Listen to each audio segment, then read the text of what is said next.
All right, if everyone please stay seated, we will begin in just a minute. Hello. So, hope everyone grabbed their coffee and snack because we need to start moving right along to our next session, which is, can I get the clicker?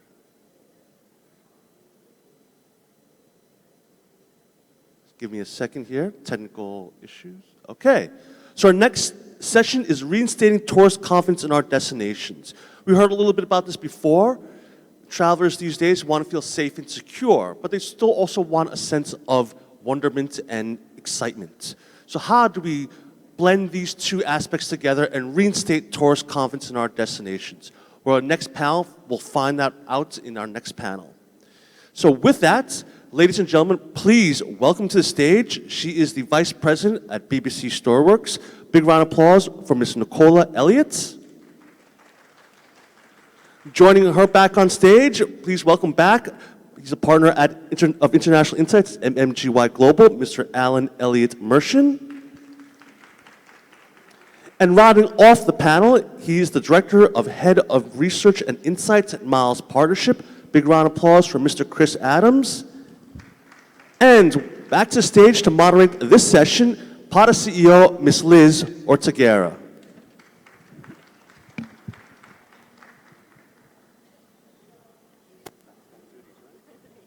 The stage is all yours.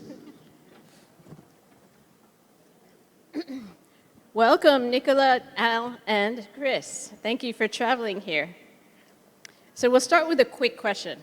What 3 words would you describe how Western travelers are feeling about traveling to Asia within the next 6 months' time? I would say maybe inspired, curious, and also a little cautious. Okay. Yeah. So it's a mix of 2 positives and a caution? Yeah. Okay. Al?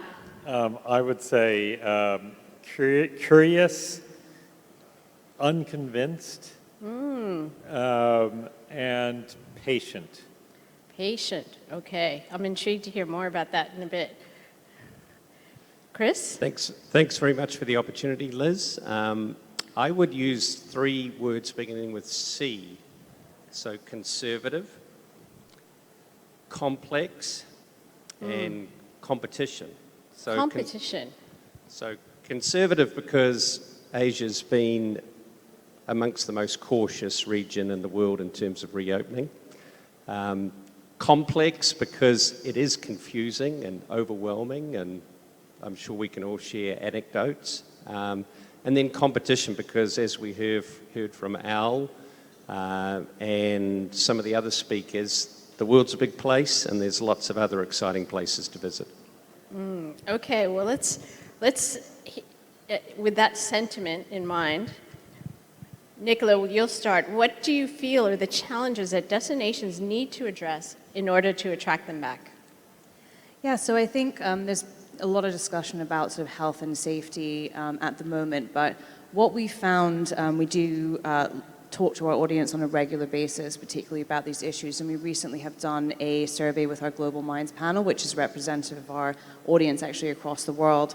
And very few of them actually cared about things like health and safety protocols within a country. And I think this really comes from the fact that, in the US and Europe, things have really returned to normal in terms of, how people are living, how people are traveling. And that's what people, really want to feel when they're traveling is, less restriction, more opportunity. And what they do care about, and this was the top priority for over 60% of our audience, is complete lack of border restriction and also things like visa exemption. So it's really about, for them, the freedom to travel without that uncertainty, the ability to travel knowing that things aren't going to change while they're there, that they can freely move around. If they're coming all the way from the US and Europe, that they might want to make 3 stops in Asia, that they can move from country to country so without issue and incident.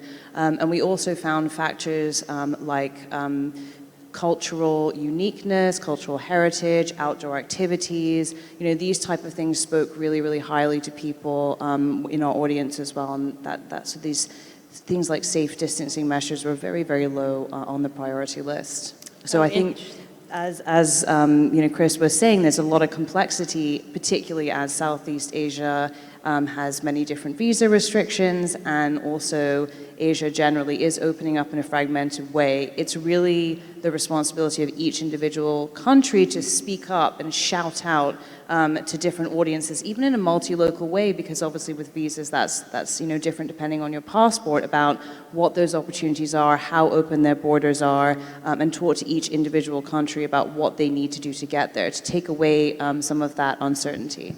Yeah. Interesting. So simplified, barrier-free journeys. Absolutely. Al? I think I'd echo those comments. I think it is about ease of travel. As you were saying, that in the US and Europe, it's easy to travel. Now, in general, it's harder to travel. And so to block those on top of each other and say there's restrictions, it's going to be hard to travel in general, it starts to move Asia down on the priority list. So the other element is urgency. Why do I need, once again, as I was saying before, not only why do I need to go, why do I need to go now, and how do I move that not only in my aspirational list, but to my conversion element and research part. So Will, would you agree? Yeah, we've got to reduce the complexity, and I think this moment calls for Asia working together. So, organizations like ASEAN exist to foster cooperation, consistency. It would be wonderful, for example, if I was considering coming to Asia, I could go to one place, find all the information laid out in a consistent, easy to understand manner, and understand what I need to prepare, what tests I need to do, what I need to carry with me. That currently doesn't exist, and it's confusing, and that's a significant barrier. And I'd add another C word, which is connectivity, airline connectivity. The airlines have really reduced capacity into Asia dramatically. That's one of the, I think, the slowest parts of the world in terms of restoring that connectivity. And so we need to get the airlines on board dramatically in terms of opening up routes. I think if I can jump in, yes. I also think that also brings an opportunity to the table for destinations to say we have all the things you want to do in our destination, and you don't have to go to multi-countries because of these restrictions and lack of clarity, that you can come to one destination and spend the entire time here and get, Thailand's a great example, between a Bangkok and a Chiang Mai and a Phuket. All the elements that you want on a vacation are here, no need to tour around Asia. And a lot of destinations, I think, would benefit from that longer length of stay, too. So adding more dimension to how you market your destination with multi-stops within a nation. Exactly. And Chris, I'll just build on what you commented on in terms of, one stop for information. This gives me a chance to mention that a few months ago, as PATA, we launched on our website and a weekly newsletter, a travel recovery dashboard. So because things are so dynamic, we know it changes week to week. What we wanted to do was really profile, policies are changing constantly. I heard one industry colleague tell me at one point it was like 150 changes per day.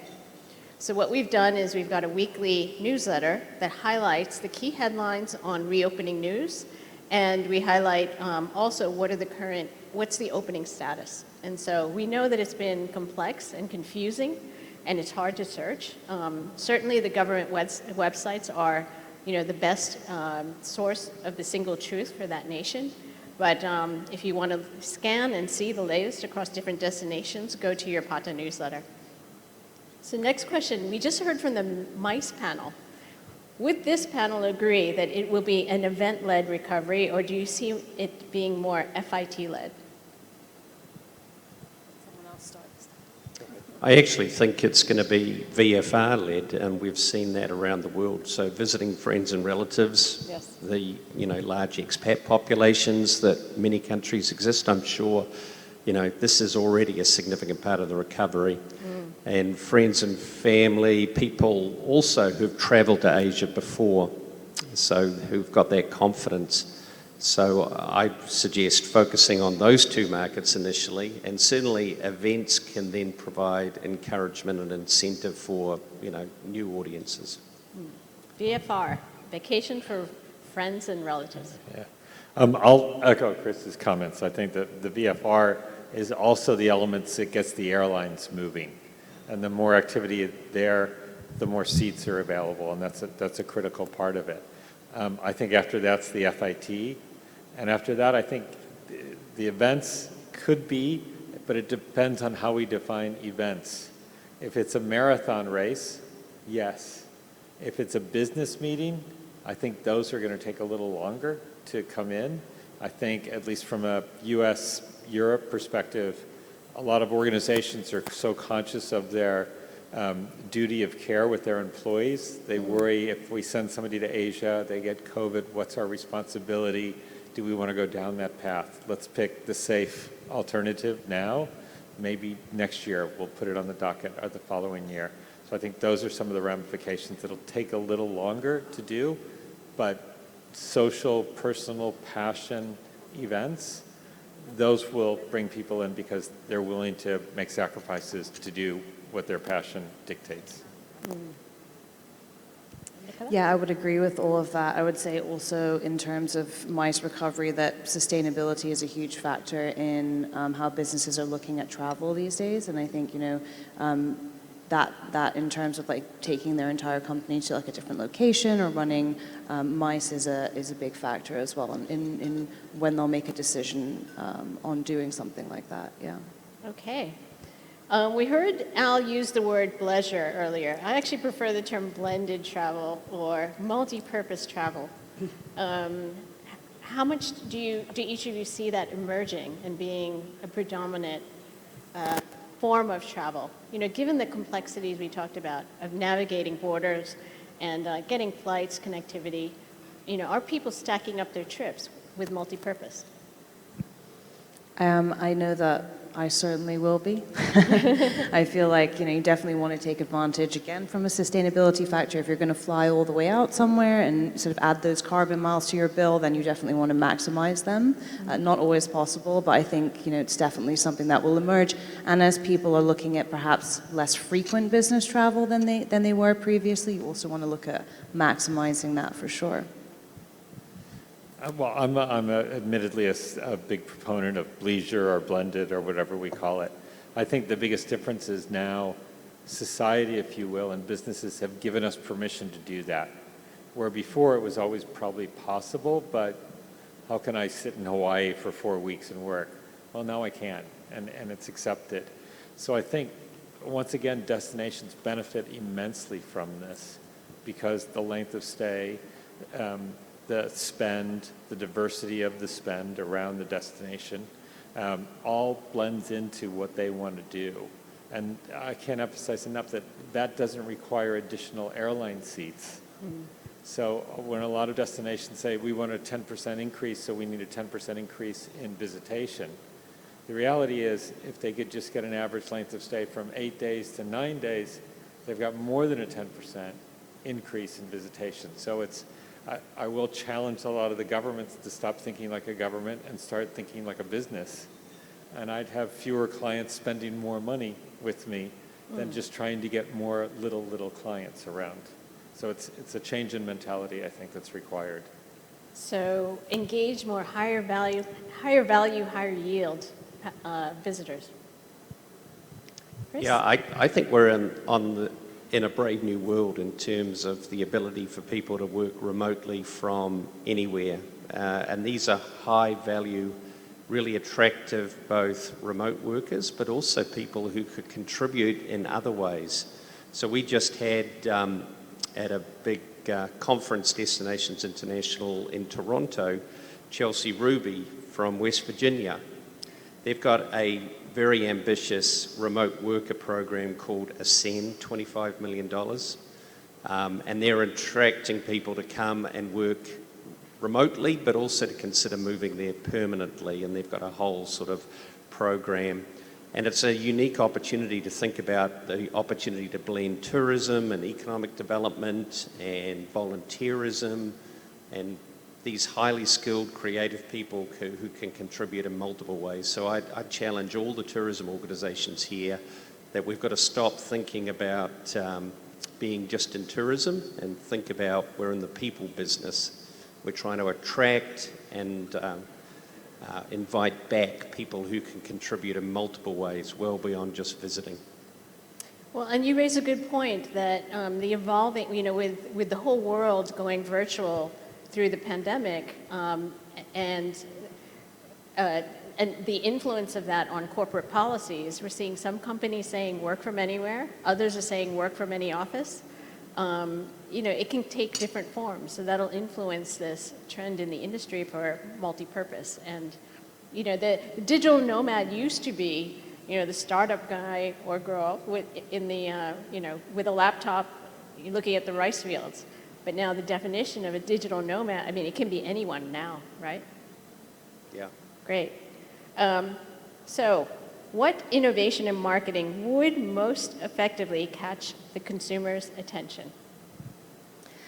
I think a couple of things that I said earlier, it really depends on, what your country can tap into in terms of these benefits that we've all spoken about. But I definitely think that from a publisher perspective, the interest that we're seeing is in a sort of move away from these kind of like 5 things to do in our country and really focusing on in-depth stories about unique cultures. And I think when people are looking to travel now, they're not just looking to go to a beach necessarily or go to a mountain. They're looking to really, truly experience unique cultures to get a different point of view from that experience of travel.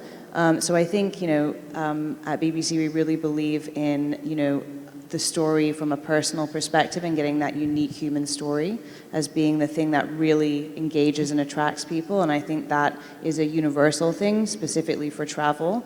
And actually the focus of our BBC travel sort of content is really around those unique stories. So we don't do lists or these type of checkbox type of things. We sort of take very deep dives into the people at the heart of those cultures, what their experiences are, what the unique things are about that destination, so that people can go there and sort of be attracted by these individuals to seek further into these countries as well. There's definitely, like I said earlier as well, that opportunity to speak up around why your destination is barrier-free for travel, and like you mentioned, so I think, while we all think about, oh yes, it's very easy to be a digital nomad, it is actually quite difficult. I've been trying to organize, some of that for some of my team, and even if your company supports that, different countries have very different rules around their visa stays and that type of thing. And a lot of these digital nomad visas require heavy investment or a company to sponsor you. So I think there's real opportunity where countries do have sort of really special visas where they are offering a new way and a new ease of travel to come and work and live in a country for a time to tell stories about that. Again, you can tell them through individuals. So, looking at people that are actually doing that have gone out there and made it happen, that are relatable to your audience is a really, really fantastic way to do that and a great thing to shout out about. Great. So you mentioned moving away from the listicles into more in-depth, authentic, and deeper experiences and policies that enable that. Yeah. Al? I'm mixed on that. I agree with Nikki 100% that it is about the storytelling. I think we sometimes become myopic because we're all intrepid travelers. And so we want the off the beaten path. We want that story. But there's also a mass traveler that's essential to a lot of destinations. And we don't want to get away from that. It's finding that middle ground between telling the in-depth stories of the person who went way off path, but still respecting the people who are on the central path, because there's a lot of businesses and stakeholders who are still dependent on that. So we still need people to go to the Eiffel Tower, and we still need people to go to Machu Picchu and some of these other things, and we still need the others. I think the point is the storytelling make the destination seem so in-depth that even those on the surface feel they're drawn in, even if they're not intrepid enough to go that far. It brings them in a little bit, but I still think we need to respect that other market too, because so many people are dedicated to it and dependent on it. You're right, and one of the trends is that some people have had bucket lists in mind, when they've been locked down, during this pandemic period, and they have that on their wish list, right? Exactly. Chris? Yeah, there's an age-old adage in tourism that our most powerful marketing is word of mouth. And I think that's truer today than ever. So really, if you're a tourism marketer, you've got to be about redoubling your efforts to create, nurture, enhance an exceptional visitor experience. If you do that, then the marketing is going to be so much easier. In fact, it's really going to be a question of probably managing growth, which lots of destinations have got to. There, places like, we just had the Netherlands speak at this event, and famously places like Amsterdam have announced they're not spending a single euro on marketing. They're focusing all their effort on taking visitors they've already got, perhaps in fact targeting slightly less, but ensuring that they create a better experience, not just for the visitors themselves, but for the community in which they visit. And so I think tourism marketers need to become exceptional tourism managers in this brave new world. So make the experience more engaging and you get a multiplier effect. You mentioned word of mouth. So that's important. Yeah. Okay. Well, thank you so much. I mean, this is a topic that we could spend a couple of hours on, but unfortunately, we're short of time today. My big thanks to our panel today, and thank you for your insights. And you'll have a chance to chat with them during the break times and get their marketing brainpower. Thank you. Thank you, Liz. Thank you. Thank you very much. Big round of applause for our panelists and, of course, our fantastic moderator. We'll hear more from Chris a little bit later in just a couple more sessions. Al and Nicola, go catch your flights. Thank you so much for joining us today. So, moving right along, we've come to our next session, Spotlighting UNESCO, Lessons from Management and Conservation of UNESCO World Heritage Sites. So some people might ask, what is UNESCO and how does that fit in travel and tourism? Well, you've heard a lot today about culture and heritage and the importance of promoting that for your destination. Well, that if you don't know about UNESCO, well, it's a perfect opportunity too, especially if you're focusing on those aspects in promoting your destination. We will also be, her presentation will also be talking about the launch of a program that we've been working with UNESCO as well as Expedia. So I look forward to that. And as they clean up the stage, we are running a bit over time, but I want to remind you for lunch will be taking place later, just where we had the welcome dinner last night, so just down the hall. But we have 2 more presentations, and then we'll go over to lunch. It's a bit shorter than before, so it's free seating. There's no assigned seats. Go ahead, grab some lunch, but not yet. We do have 2 more sessions before we move into that. Oh, I got a couple more glasses here. And if you haven't done it already, please, just a reminder, please confirm your departure transfer with the transfer desk. It's actually extremely important to do that, because if you don't, they will have no idea what time that they need to pick you up to take you to the airport. So if you haven't done that already, please do take care of it during the lunch break. All right, so without further ado, ladies and gentlemen, please welcome onto stage the Program Officer for Culture at UNESCO Bangkok, Thailand. A big round of applause for Kun Montakan Suwanatap Kittipai Sansin. Thank you. Thank you, Kun Paul. Sawasdee ka, and good not morning anymore, almost afternoon. I'm Montakan from UNESCO, and thank you, Para, and all the partners in Thailand for inviting UNESCO to join in this very grand and apparently successful seminar. So without further ado, I'll try to make it as short and painless as possible for you, and we all can go to eat. First, I have to find a way to use this. Okay, so in this topic, I will be just talking about a few of our lessons learned that we have over the past over 60 years that UNESCO established. So it's like a rather big organization. We kind of accumulating lessons from around the world, and that's one thing that we pass on from different generations of colleagues. So just to start off, because I'm not so sure that everybody know what UNESCO is, but let's go through this. What does UNESCO actually do? A little bit of history. After World War II, so as you know, World War I, it didn't work out quite well, so we had a World War II. And after that, the United Nations was established with, right now, 23 UN agencies, all doing different aspects of peacekeeping. And UNESCO was established to, on the basis of the idea that since the war began, in the minds of people, it is in their mind that the defenses of peace must be constructed. So, how do we construct a peace in the mind? It's through three things: education, science, and culture. That's how we work, like the kind of progress away from the most, like the bottommost of mankind, in here and in here. So that's how we that's why that's the basis of UNESCO, like educational, scientific, and cultural organization.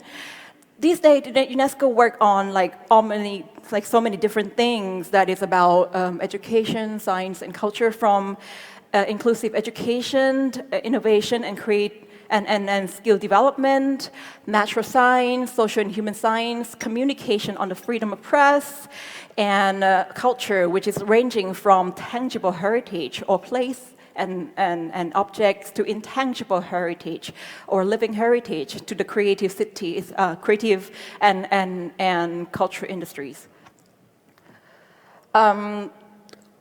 UNESCO is actually normally people have misunderstanding that we make a decision about everything, but for example, we directly take care of the World Heritage, which is completely not true. How can you take care of 1,100 World Heritage sites in the world? We work on all of this thing as a kind of secretariat. So we take decisions from member states, 193 member states across the world. They meet every 2 years in the General Assemblies, and we have the executive board that kind of generate the decisions out of these meetings. With 2,000 plus staff from 169 nationalities and 53 field offices with different expertise, organizations and networks and chairs that we have across the world. So out of 54 field offices, in the different levels of work, from the national office that takes care of one country to cluster and regional offices that take care of more than one country, or like a cluster of neighboring countries, so to say. So at UNESCO Bangkok in Thailand, we are the regional bureau, particularly for education. So we take care of in terms of budget dissemination for 46 countries in the region, through another 13 UNESCO field offices. We also the cluster office, which means that we directly implement projects in Thailand, Myanmar, Laos, PDR, and Singapore. The kind of projects that we implement kind of going involve 5 functions of what UNESCO is doing, from providing technical support, expertise, innovate new ideas, new approach, new ways to solve problems, gather some good practices, and build human capacity, giving trainings to different levels of human resources, and partner extensively with government, public organizations, private sectors, and civil society. So for 60 plus years, as UNESCO, we take quite a lot of pride in being the only UN agency that has the key mandate in culture. But when we say culture and heritage, we don't actually mean just place and an object only, but it covers more than that. Let me go back a little bit in terms of the explanation. So you would think that UNESCO just do all sort of random things, or World Heritage Site, creative cities, and different things, but it seems to be all compassive, but and rather random somehow. But to say that it's not random is actually governed by different international laws. We call this convention. So convention is an agreement at the international level that different countries signed together, and by signing or ratifying this law, the country has the kind of an obligation to either update or change their laws, their policy, their measures in the country to be able to reach the goal of that particular laws or something. So the laws at international level that is involved culture and tourism, there are like about 6 here, starting from the oldest one, we call the Hague Convention, or the Convention on the Protection of Cultural Property in the event of armed conflicts, like in the wartime, and also the Convention on the Prevention of Illicit Trafficking of Cultural Property. The second one deals with like cultural objects, art objects. The third one, the one that everybody knows, I'm pretty sure, is the World Heritage Convention. It deals with both cultural and natural World Heritage. And we also have another convention, lesser known, but very, very important as well, is on the protection of underwater cultural heritage, which like it would be quite surprising to say that there are actually about 3 million underwater heritage sites just around Thailand. So just imagine the amount of things that we're talking about in the entire world. Now I'm talking about something that changed from just the consideration of heritage as places or objects to something that is about the living heritage. What you just saw today as well this morning, Nora, Mouse Dan, that's one kind of what we call intangible cultural heritage. The performing arts, skills and knowledge about handicraft, belief system, religious practices or festival rituals, different kinds, like these are what we call intangible heritage. So there's a law, an international law to help promoting and safeguarding this particular kind of heritage. Also, the last one is the Convention on the Diversity of Cultural Expressions, on the freedom to be creative, to actually create new things that could become one day heritage. So from what I have just talked about, you will see that the span, the definition of heritage is not anymore just a World Heritage Site, a museum objects, but it covers also intangible, like living heritage, and the new creations like films, pop cultures, music, books, newspaper, as well as tourism is one kind of culture, so to say.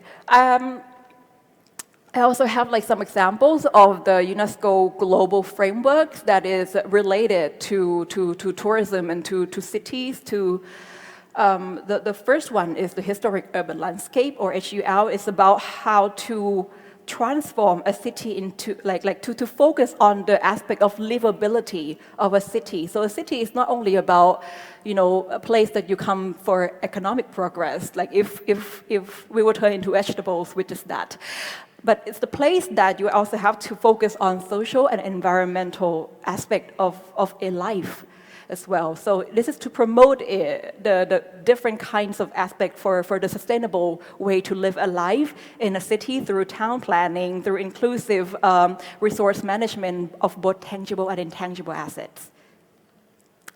Another global program that we could reflect that in is the one that I'm pretty sure many people knows about it. We've been talking about it like for the past 2 days, the Creative City Network that now kind of span like for over 300 cities across the world and covering like 7 themes from gastronomy to music to visual art, media art, film, and literature. In Thailand, there like in Asia, there are about 30 cities like across Asia Pacific. In Thailand, there are 6 of them. Like for example, Chiang Rai and Bangkok are like city of design. Chiang Mai and Sukhothai, city of crafts and folk arts. And Phetchaburi and Phuket in the south is the city for gastronomy, like food. Yes. So. Let's not talk about the beautiful thing. Like I'm done talking about the good stories. Now, let's talk about something that is a little bit more like putting a salt in a pain, because that's where we learn from it. Yes, I'm talking about the COVID. So these are like some of the stats that we have accumulated in 2000 and 2021 in 2020 and 2021, UNESCO worked with different UN agencies and put together like a kind of a stat that actually shows the monetary loss in the culture and tourism sectors over the past 2 years. So you will see some of the numbers, like some painful numbers, like 89% of World Heritage sites across the world were closed in 2000, and 50% still remain closed in 2021, which actually is accountable for about 30% of GDP dropped in Pacific Islands, where you rely quite a lot on tourism, as well as the 87% drops on international flights, like airline and tourism businesses income. It also reported, like here, like I just want to point out, like 78% of the negative impact on the local community living around the World Heritage sites. Also, like the impact is not only for the World Heritage site, but also in museums, like 80% drops of revenues in museum, which like museum across the world as accountable right now is like about 100,000 museums that we're talking about with this kind of drop. That caused a lot of job loss in this sector. And the people who lost their job over the past 2 years, unfortunately, are young people. So imagine if you just got an entry-level job for like a year or two and then you just got fired. Not just on the side of the tangible like heritage, but also on the side of intangible heritage over the past 2 years. So you will see like some of the global drops in terms of revenue for artists, like from their concerts, from their theater, from different kind of artist expressions. And there are like about 12% of artists who actually were forced to depart their careers. So this is what happened when you take people out of place, like, you know, to take people away from the places or what you would call destination. But right now people say that tourism is coming back somehow whenever, and we're going to go back to the business as usual, like we're going to just have the full tourism coming back by 2024, I'm not sure. But so it's also a good time to start rethink about the kind of usual classic threats that we have faced before COVID as well. On top of that, I'm pretty sure this picture would make some of our Nepalese delegate cringe. You might remember some of the very horrible events that happened in the world, like in the earthquake in Kathmandu Valley in 2015, or the arson at the Nandamun Gate in Korea in 2008.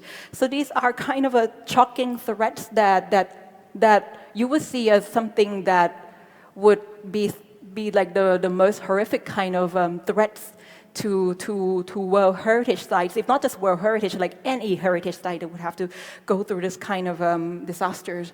But surprisingly, these are not like the top threats to the World Heritage by statistics. So this is like the work that we did in 2015, like the second periodic report, like in the region, in Asia Pacific, that shows that if not counting the severity, but more the frequency of the kind of threats, the top 4 threats are local, like weathering, like for example, what you would see, like if someone went to the Heritage Singora yesterday, you will see like some of the mural paintings, they were completely invisible thanks to our very heavy humidity in Thailand. So that's kind of like, that's the weathering affecting the physical fabrics of heritage sites that happen all the time. Social and cultural use of the heritage sites, building and land development, as well as pollution. But you also note that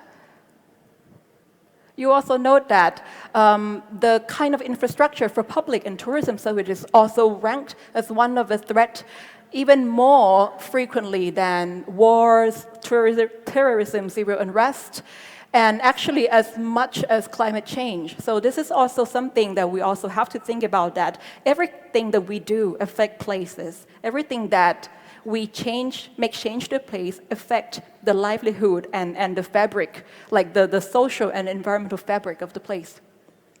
So if the COVID-19 took away people from places, But now, like, people think that everything is coming back to usual, we can just go on. But what if, like, one day the kind of threats that I was just talking about would take the places away from the people? And this is something that there's no coming back from there. Like, for COVID, we still have the recovery, we still have the phase that we changed to endemic. But if the places are destroyed, there's no way to reverse from there anymore. So that's something to think about. So how can we actually come back to the tourism in a better version of ourselves?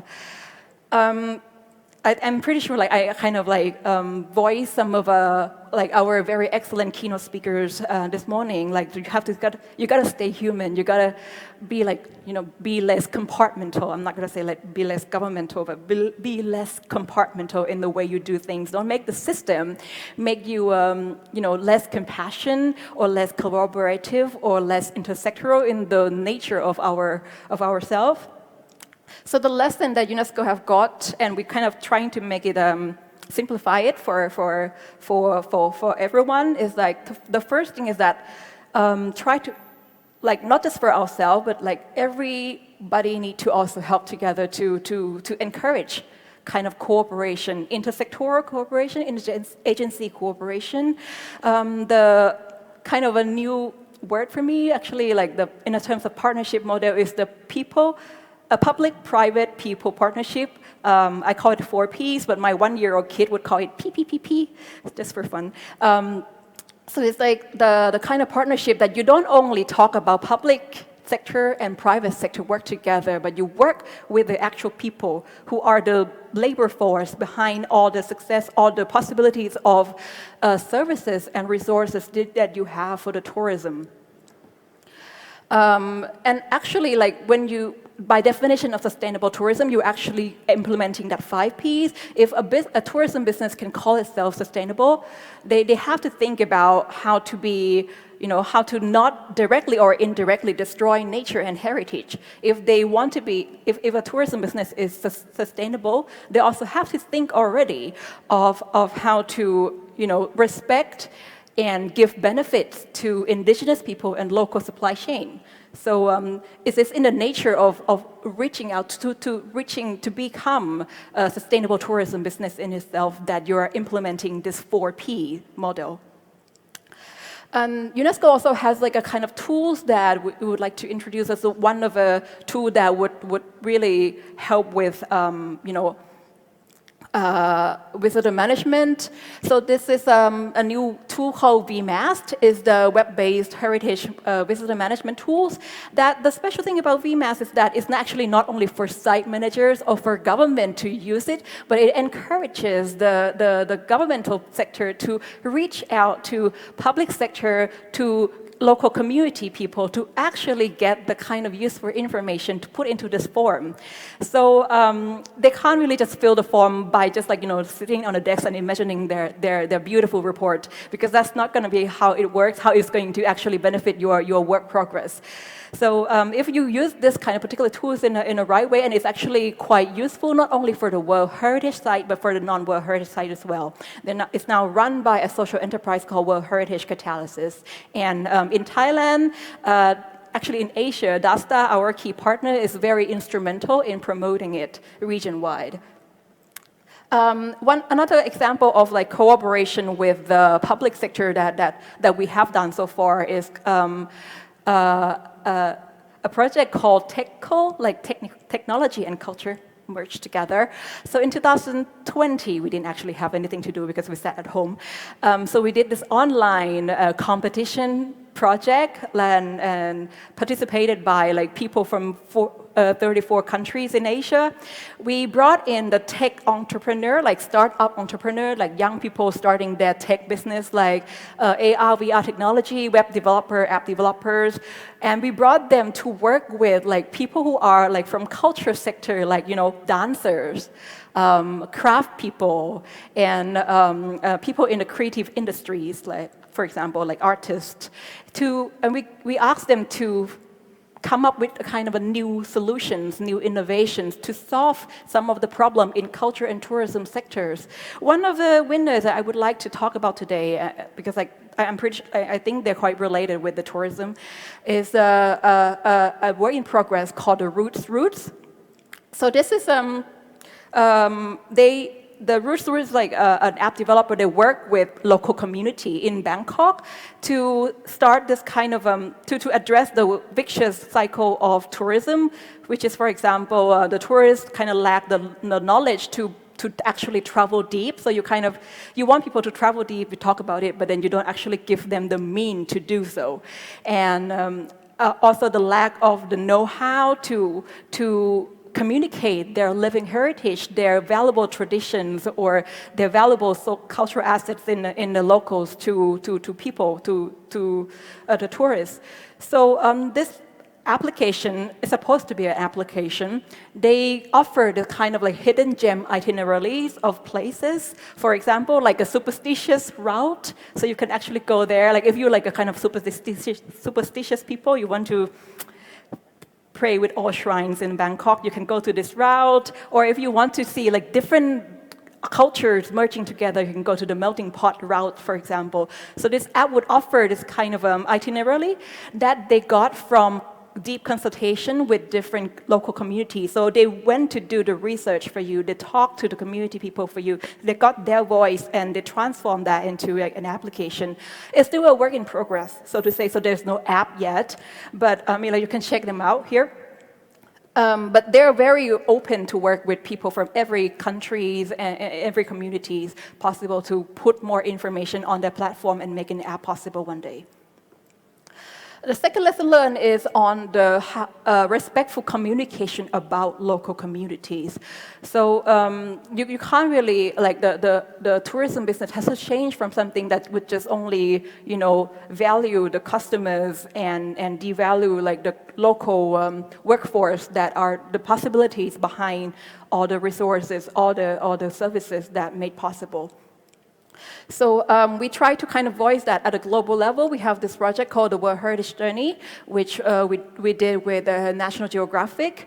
So the World Heritage Journey is about like telling the story from the voices of local people in different languages, so people kind of get to know. It's more like I'm pretty sure it's like an older version of the BBC Story Works, which I like that even more. The World Heritage Journeys, we started off in Europe, and right now we extended to Asia, called the World Heritage Journey Buddha, focusing on the religious site as well, thanks to the participation of Koiga, Expedia Group, DASTA, and the Fine Arts Department that made this possible.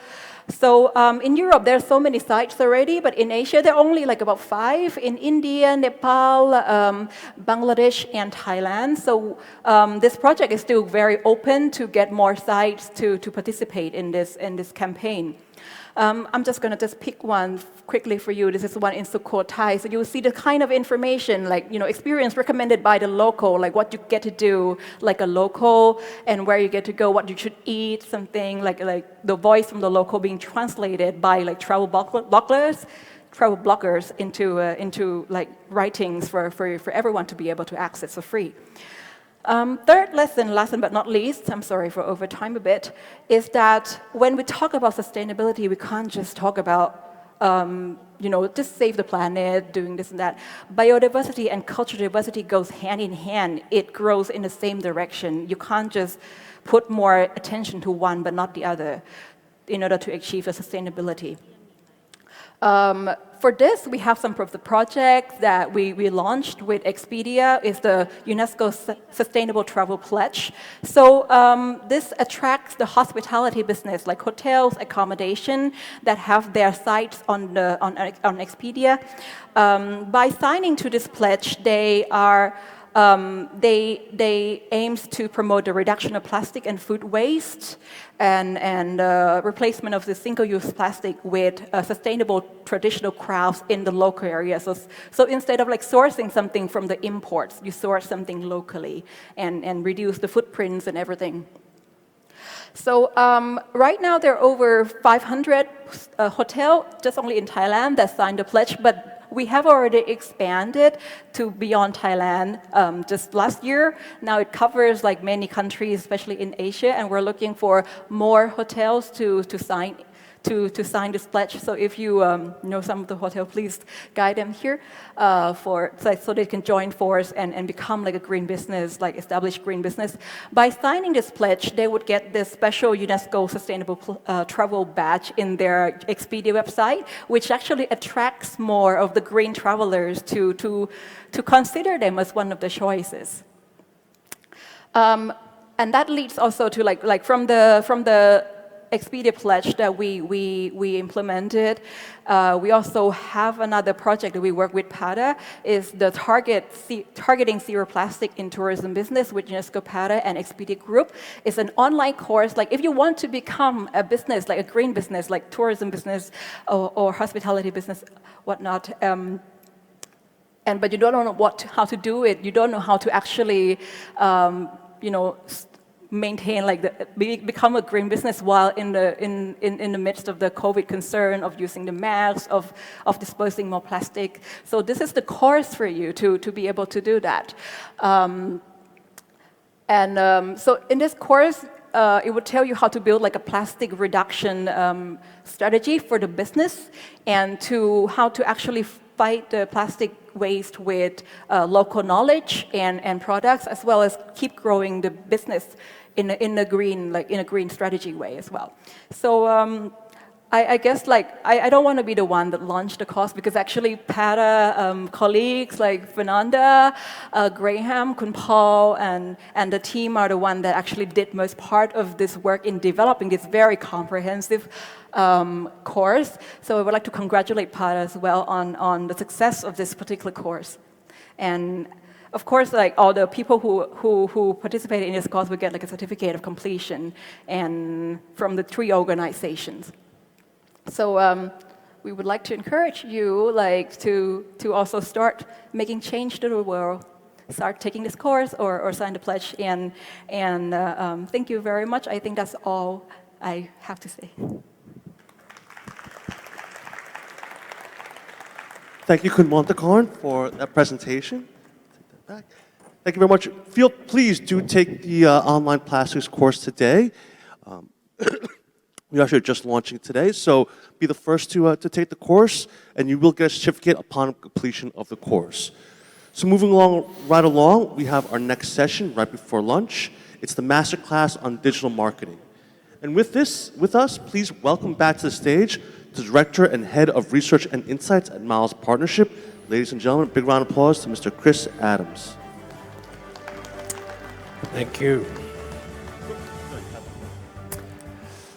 Good afternoon, everybody. It's wonderful to be with you. I'm in a dangerous place between you and lunch. Thank you so much to PATA, to Liz, to Peter, to our wonderful hosts here in Thailand. I am going to take you on an express journey through 5 critical areas in digital marketing.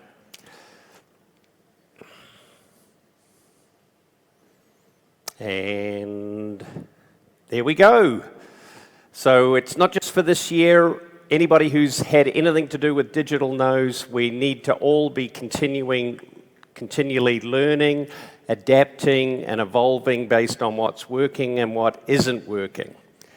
So please reach out later today or at any future time. Love to talk to you in more detail about all of this. 20 seconds on Miles Partnership. We're a global agency. We work expressly in tourism, almost 70 years old. Not so many clients here in Asia, but across North America, the Middle East, and in the Pacific, we work extensively with a whole range of brands. And this clicker is presenting challenges. So I'm going to briefly talk about better destinations being better marketing, really building on that theme that I talked about in our breakout discussion. Where am I clicking this? There you go. And then to round out the 5 digital marketing areas, I'm going to briefly talk about critical things that you can do. Most of these things are free or nearly free. Free, the four most powerful letters in the English language. So it really comes down not to your budget, to the size of your organization. It really comes down to your ability to work quickly. Okay, so let's jump right into it. My presentation is available online right now, and a range of other resources that I have listed and loaded for you, including 11 free, there's that word again, online marketing tools that you can use in your organizations.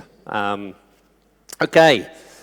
Tourism, as I mentioned in our brief panel discussion, is all about creating an exceptional visitor experience. And in this brave new world post-pandemic, we're all much more acutely aware of the importance of creating a sustainable tourism experience that is loved by both visitors and by the locals themselves. This is a research chart of the most important ways in which people make decisions on where to travel. So you can see in the top right there, friends and family traditional word of mouth completely dominates every other area of marketing. If people love your destination, they're going to share that with their friends and family. And this isn't even social media. This is strictly traditional word of mouth. You can see in blue some of the DMO or destination marketing channels, but it really is a reminder that if we want to create great marketing, great stories, it is all built on a great experience. And so here's just a few quick little reminders before we jump into the rest. And I'm having issues with this clicker. So ensure that you're working with your local communities so they feel completely comfortable, they want to be great hosts, they're welcoming visitors. Workforce is a major issue all around the world. We want to attract and retain staff. We've been looking at this area very closely. We've got a lot of work to do as an industry and workforce, but we've got to create a great experience starting with staff and obviously investing in products and experiences, and then, of course, the critical issue of sustainability. Kudos to Peter for what he said in the opening remarks today about the importance of sustainability and, in particular, climate change. We've actually put out a two-part white paper series on climate change action called 26 for COP26. We're going to update it for COP27. These are 26 practical actions that every destination can do right now. And we aggregated examples from all over the world.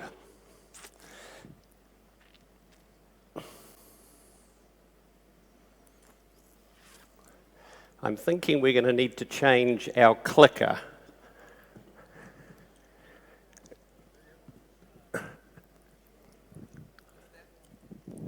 Yeah, I've got a clicker though here.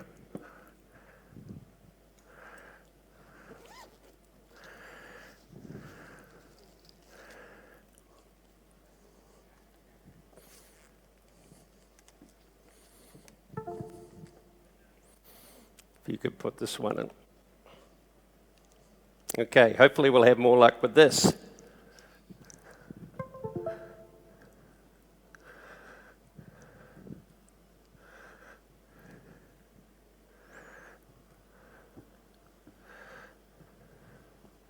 Oh.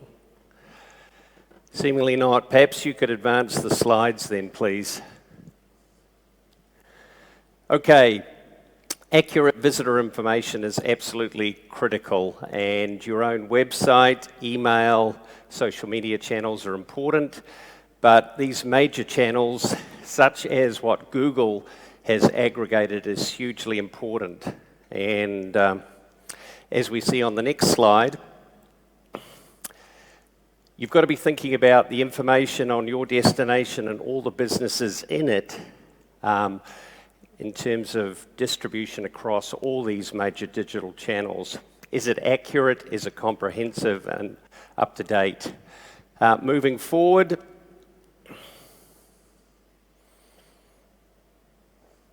you've got to ensure that businesses have claimed their listings on all the major platforms, starting with Google, as we see on the next slide.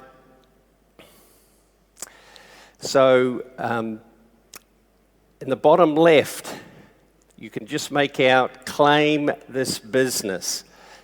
If you go onto Google Maps and look at a listing for a particular business, and if that information is not claimed, and if we could just progress the slides quickly through, please, you'll see if that claim this business is there, that indicates the business has not claimed its particular listing on these major platforms. And this applies to Google, it applies to Apple Maps, it applies to TripAdvisor and Facebook. Google is the most dominant platform even here in Asia. So it's hugely important all your businesses in your destination have claimed their listing and are managing it. First thing they need to do is to make sure that their hours of operation are up to date. As we see on the next slide, many businesses have not updated their operating hours, and with the disruption caused by the pandemic, there's huge uncertainty about are businesses open or not open. And Google's amplifying this information, as we see on the next slide, in terms of is the business currently updated that information. So moving along, imagery. Those businesses in your destination need to be adding fresh quality images, at least a few every month, themselves, and of course encouraging their guests or visitors to update images. And quality really matters, as we see on the next slide, that if you have two images, one where the ratio, the aspect, the color saturation is less impactful, Google is far less likely to amplify or elevate that image, and you can see the discrepancy there. So hugely important.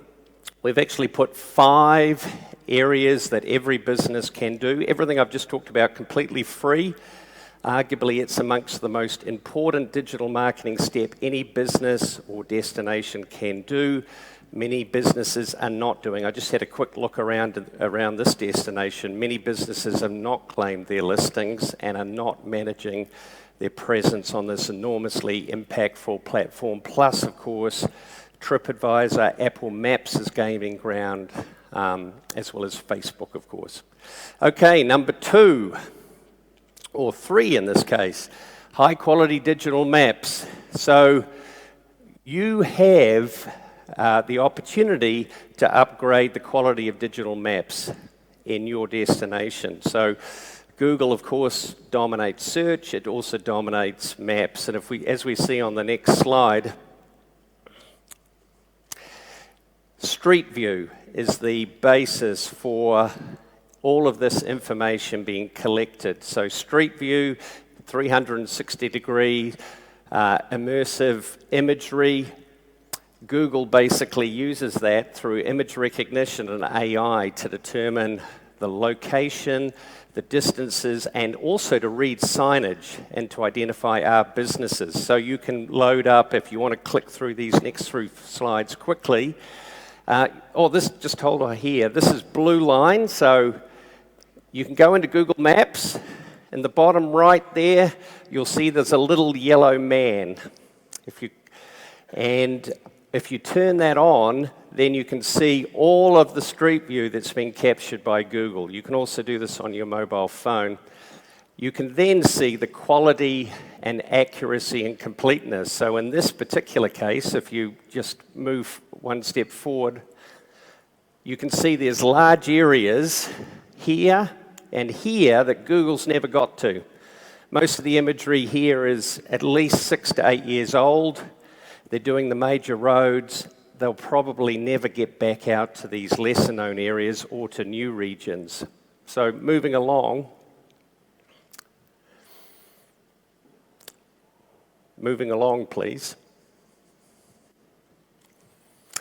You can highlight that. So Street View now is an open publishing platform that's available to anybody to capture and upload imagery. Anybody with a smartphone can download the free Google Street View app and can start capturing and uploading Street View for their business. It can include examples, if we quickly move through these next few slides. Photospheres, such as this on the left-hand side. You can see how you can put branding on all of this content completely for free. You can also do what's called Blue Line, which is the roads and streets. For example, you own and control all of this content. And if we click through the next few slides, it can include cycling trails. It can include, on the next slide, waterways. We did the whole of Florida, including, in this case, parts of the West Coast with Visit Sarasota. And on the next slide, you can do interiors as well. All of this completely free. Google doesn't charge you anything. You can basically capture and upload their content. It enriches Google. You can then use an embed code and add it to your own website. So there's a short little demo video that Google produced of what Bermuda has done in this space. So take advantage and have a look at that. They added completely new Street View for the whole new island, for the whole island. It actually added 140 new businesses that they didn't know existed and Google didn't know existed just by driving around and capturing that signage. Okay, number 4. We're on the home straight, hopefully. I'm going to focus just particularly on TikTok, but there's an enormous explosion of opportunities around video-rich media.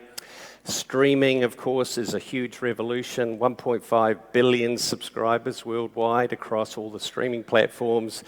But TikTok is the sort of latest phenomenon, short format video. So I'd focus less on TikTok and more at getting adept in storytelling in 15 or 10 or 25 or 30-second short format videos. So TikTok, over 1 billion users worldwide. It really smashed all the records in terms of engagement, as we see on the next slide. There's all sorts of incredible numbers in terms of the growth across every area of human endeavor and activity. Travel, frankly, is a bit of a laggard in this space in terms of its slice of the TikTok universe. But there's enormous opportunities and a growing number of destinations and tourism brands are investing. And let's just have a quick look at a couple of key takeaways in terms of TikTok, as we see on the next slide.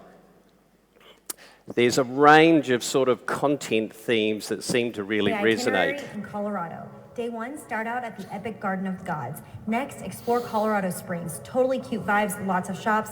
Eat at Urban Egg for brunch and dinner at Paravincini's. Stay in Glen Eyrie, which is all your castle dreams come true. So itineraries, short formatted itineraries, we've found really can be a quick, powerful and compelling way of introducing your destination. Hidden gems, unusual places and experiences, and of course, food. And on the next slide, there's a number of brands that you can have a look at.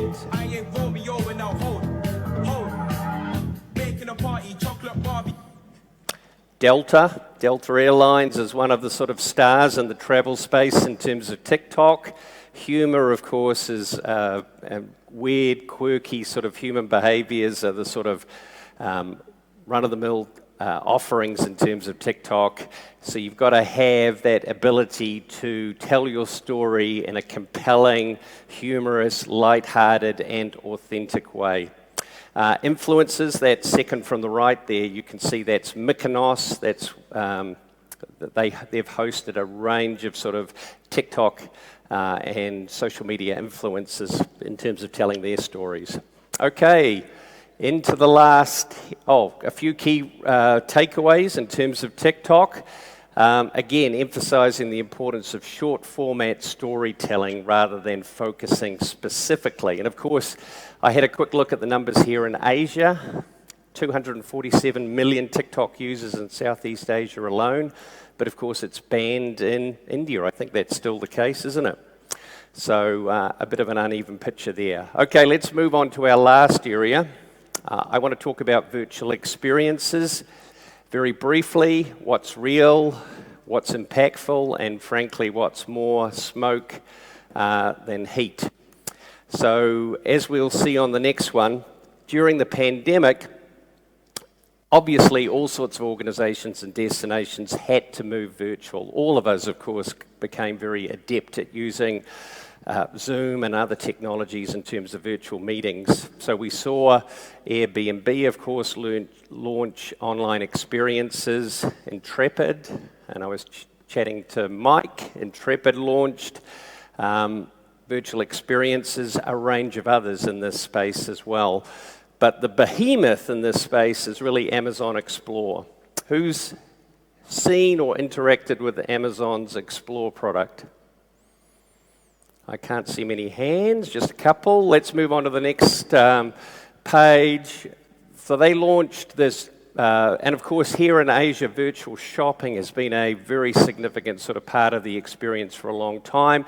This picks up on that theme and then extends it out even further. So let's play the video quickly just to get a sense of what Amazon are doing in this virtual experiences realm. The world out there is now a little closer. Introducing a new service that takes you across the globe in an instant. Welcome to Amazon Explore. Hello, my name is Kitty. I'm your host today. Hi, Kitty. Welcome to my store in Mississippi. Thank you. So I'm looking for a new scarf. Ooh, I've got great ideas. Come with me. I'm just excited to see where Grandpa grew up. Oh, you're from Mexico City. That's great. We want to surprise Mom for her birthday. She's a lucky lady. Are you ready to make some sushi? Yeah. Learn from a local expert. There's a shiny side and a little rough side. This one's not shiny. Okay, you saw the difference. Okay, then put the rough side up. Shop for something special. How about something like this? This is exactly my style. A little bit more down to the right. Yeah. How much is that? It's $26.50 before shipping and tax. Can I see the other side of it? Of course. Okay, great. Let's get that one. So moving on. Okay, here's your order summary. So as I mentioned, here in Asia, virtual shopping, of course, has been a huge trend for some time, but this opportunity to do pre or post, or you saw that opportunity with VFR travel, virtual travel, in terms of people connecting with places from their youth, is a real thing. And the ability, of course, to highlight local artisans, chefs, producers, people who then can sell their products all over the world is also an exciting opportunity as well. The state of Victoria in Australia has launched their own version of Explore called Click Vic, which connects you to local artisans, artists, and craftspeople across the state of Victoria. And then, of course, encourages you both to visit in person and then to buy, of course, online. Facebook, of course, have made the most heat around the so-called metaverse. And from our research, about 1 in 6 North American consumers, as we see on the next slide, are using VR headsets to plan travel specifically. That's up slightly over the last 2 or 3 years from about 12-13%, so it's a minority. By the way, on the next slide you'll see we've got all sorts of research available on technology usage in our quarterly State of the American Traveller, where every year we look at technology in depth. So we've just in fact released the latest numbers. But this whole area of technology in terms of metaverse, we're seeing some practical applications. On the next slide you'll see Walmart, Nike, Disney are all hiring hugely in this space. We're going to see a lot of activity, but how much of it is going to be real and how much of it's going to impact travel is far less certain. Walmart, for example, have an online shopping experience, we'll see on the next slide, which basically allows you to interact on the next slide with a shopping assistant. I can never find real shopping assistants if I go to a store. But in this case, on the next slide, you'll see that I can actually interact with someone and ask questions about the products or where to find things, etc. So if we think about the metaverse, virtual meetings, of course, have been touted as an area. On the next slide, you'll see this sort of ability to have an avatar and to interact with other people in a sort of 360-degree virtual experience. Online gaming perhaps has some, is an enormous area already and offers some potential opportunities for travel. But I think largely, all of this technology really just reiterates the importance of real people and real places. People and places. And I don't know who saw the Super Bowl ad that was put out by Salesforce, which poked fun at the metaverse, poked fun at these tech entrepreneurs launching themselves into space, and really talked about issues fundamental, I think, to tourism that I'll end on. So if we could play the next video. Space, the boundary of human achievement, the new frontier.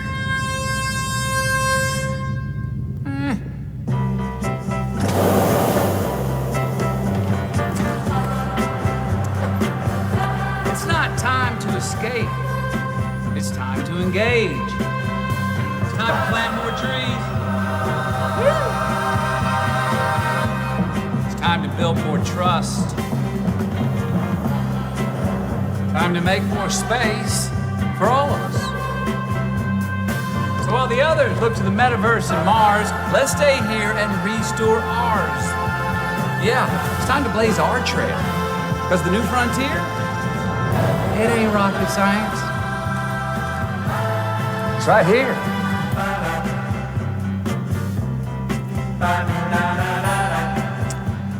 So they called it Team Earth, which is about people and places, as we see on the next slide. Have a look at what they've done. I think it's a really powerful message that is, of course, natural and foundational to our industry. I've always been a huge believer in the power of travel. If we're going to solve the big problems we have in the world today, whether it's climate change or dealing with war and conflict, misinformation, it's about people connecting with people in real places and real situations and sharing stories and building trust and understanding. And so we work, I think, in one of the most transformational industries, so we've got to redouble our efforts to ensure that travel is a force for good in the world. Thank you so much for the opportunity. I look forward to chatting with you later. Thank you so much, Chris. Fantastic presentation. Something I've always said about the travel industry, it's really about the people. But I know one thing, you guys are all very hungry, so I will not stop you from going to lunch. I know it's a bit late. So without further ado, these are the afternoon sessions. Just going to go through them real quick because I don't want to keep you guys from lunch. Lunch, as I said, is down the hall where we had the welcome dinner. It's free seating, so go ahead, have lunch. But please be back here in the room in 2:20. So it's a little bit over an hour. So we will start on time at 2:20. Please head over to lunch, and I will see you later this afternoon. Thank you, and enjoy your lunch.